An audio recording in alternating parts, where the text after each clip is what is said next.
What's up everyone, I'm Marian and today I'm going to show you exactly how to know if you're driving at the limit on corner entry, mid and exit. This will be a great tool and a great drill for you to do in order to improve faster. And by the way, this will work for any sim. It just happens that now I'm using iracing, but you can use it for any other sim.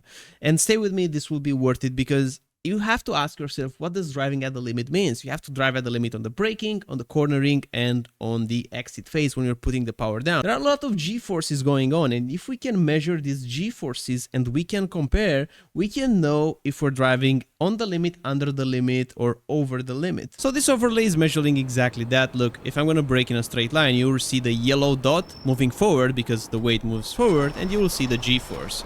And also, if I'm gonna corner, the same thing will happen as we talked before. The weight will go to the outside tires, the left side. So you see, the yellow dot is going on the left side.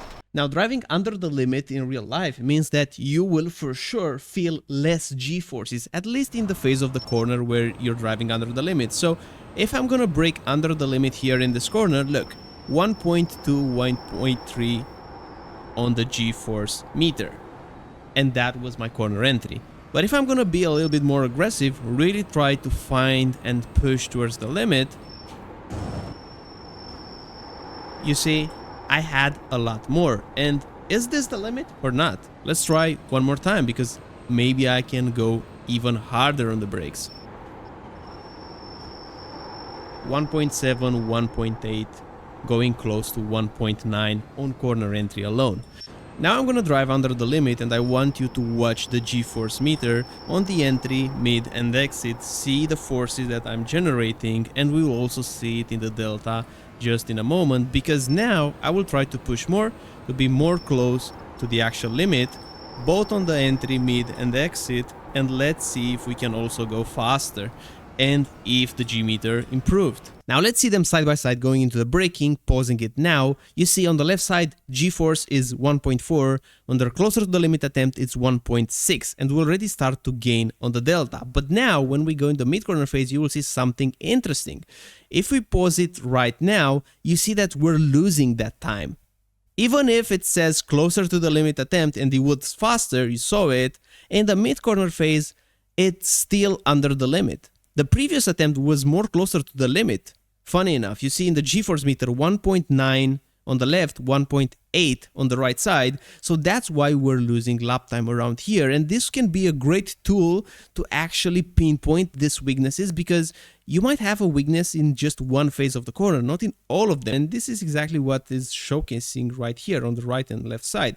Now going on the exit, continuing, you see that the G-meter was a little bit more on the exit. Look, it's 1.0 on the left side compared with 1.3 on the right side. So we're gaining a lot of lap time on our way out because we're more aggressive with the throttle. Now, before moving forward and show exactly where to get it, how to install it, I want to also give you a couple of counterpoints, because this is not the holy grail. You need a little bit more context in order to take some decisions, and I just want to make sure that you really understand how to use it as a tool, because this is just one of your many tools. Because look, I can have a high G-force on the G-meter and still be slow, like right now, look. We're pulling 1.6, which is quite big, but obviously we're missing the corner. So it's not like the main idea is to just see that G-force meter going up. You can do a lot of overdriving and you will see that number going higher and higher, like right now, 1.9, see? But we're completely missing the corner. The idea is to use the G-meter as another layer on top of existing ones, like you're feeling the force feedback. Can you feel the peak force feedback value? Maybe you have a wheel which is not allowing you to do this, and the G-meter can help you. The sound effects. Can you hear the tires scrubbing a little bit more, knowing when you're closer to the limit? Well, the G-force meter can complement that to give you more certainty.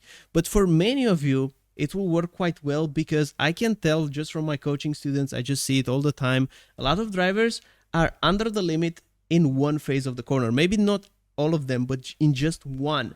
And this can act as a good tool to catch it, just to spot it. It's not the only thing that you should be doing. This is just another tool in your toolbox. You have to be smart enough to know when and how to use it. Now, if you want to install it and you want the exact same thing that I have, go to this website, wcpseries.com. It will be in the video description.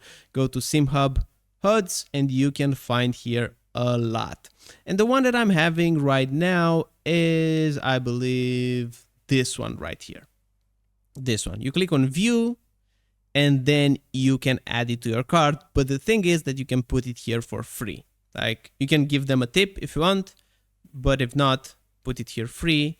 Go to download, and that's basically it. You click download now. Now on this screen, they ask you for your information. If you don't want to give them your information, you can put something like this on the first name, last name, the same thing on the email.